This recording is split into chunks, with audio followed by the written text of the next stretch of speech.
ഇതിങ്ങനെ ചെയ്തുകൊണ്ടിരിക്കുന്ന സമയത്താണ് കുളൂർ മാഷയുടെ എത്തിപ്പെടുന്നത്. ജയപ്രകാശ് കുളൂർ, കോഴിക്കോടുള്ള നാടകക്കാരൻ, മലയാള നാടക ചരിത്രത്തിൽ തന്നെ ഒരു മഹാനായ എഴുത്തുകാരനാണ്, സംവിധായകനാണ്, സിനിമയിലൊക്കെ വേഷങ്ങളൊക്കെ ചെയ്യുന്നുണ്ട്. അപ്പം അങ്ങനെ പോകാറൊന്നുമില്ല, സിനിമയ്ക്കൊന്നും അങ്ങനെ പോകാറൊന്നുമില്ല.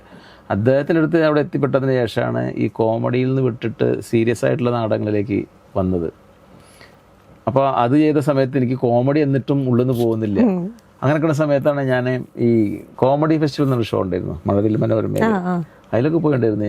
4 എപ്പിസോഡിലൊക്കെ ചെയ്തിട്ടുണ്ട്. പക്ഷെ സക്സസ് ആകാൻ പറ്റില്ല. എനിക്ക് ടീമില്ല, എല്ലാവർക്കും ടീമുണ്ട്, എനിക്ക് മാത്രം ടീമില്ല. അവിടെ എത്തിയതിനു ശേഷം ഓരോരുത്തരാളെ കൂടി ടീം ഉണ്ടാക്കിയതാണ്.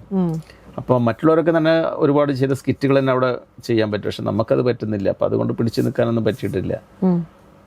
എപ്പോഴും ഞാൻ ഏറ്റവും കൂടുതൽ ഇപ്പം നാടകത്തിനേക്കാളും കൂടുതൽ കാണുന്നത് കോമഡി സ്കിറ്റുകളാണ് കാണുന്നത്.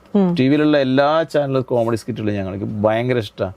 ഉല്ലാസ് പന്തളായാലും വിനു അടിമാലി ആയാലും സുമേഷ് ആയാലും എത്രയാ ആക്ടേഴ്സ് ഇതിലുള്ള.